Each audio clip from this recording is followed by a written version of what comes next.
Do you also want to know how to do realistic skin shading? Are you also struggling with shading the skin properly? If so, I have got you covered. In this video, I will share 5 tips which will change your drawing shading completely and you can do better drawing. So let's get started. Hello everyone, welcome and welcome back to Prax Art Gallery. If you like my content, do subscribe to my channel. Now let's start with the tip number 1. Using smooth paper. If you are looking for very smooth shading result, I recommend using smooth paper of any brand. I am here using Bristol brand and it is ultra smooth. Smooth paper does not have any texture and shading will be texture free. It is little difficult to shade on smooth paper, but with practice you will get to know. Like here I have shaded this drawing on the smooth paper. But in case if you do not have a smooth paper and you have a textured paper, I have got you covered. That is our tip number 2.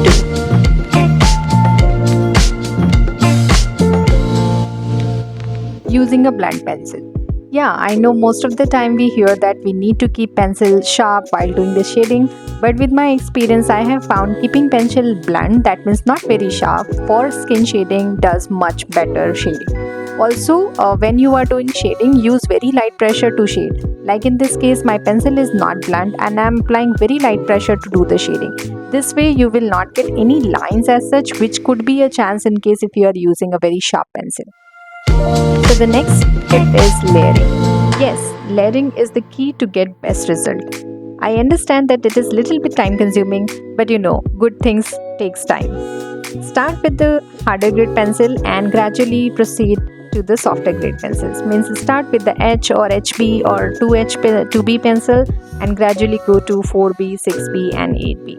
Like you can see here, I have first used HB pencil to do the base shading, and on top of that I am using 2B pencil to do the next level of shading.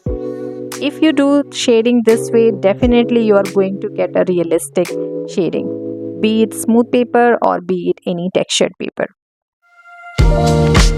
Next tip is using tissue paper for blending. Trust me, blending with the tissue paper will give you much better result compared to any other tool. As you can see, I have used tissue paper over here and it gives me very smooth result on the textured paper itself. So that's why using tissue paper is really gonna help you if you really want a very smooth shading for the skin.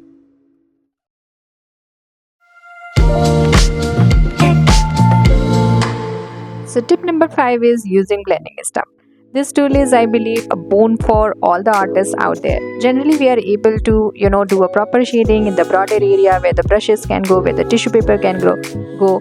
But after doing all those hard work, our drawing doesn't look very good, very realistic, right? That is because of the lines. The lines are still visible.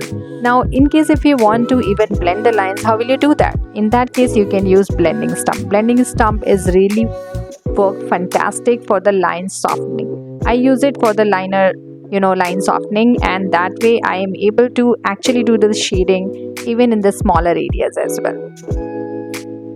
You can also use blending stump to create a very light shading on a certain area to show the depth as well. I hope you have enjoyed this video and got to learn about how to do a proper realistic shading. That's all for today's video. I'll see you in the next video. In case if you want to know more such tips, do subscribe to my channel and like the content. See you. Take care. Bye-bye.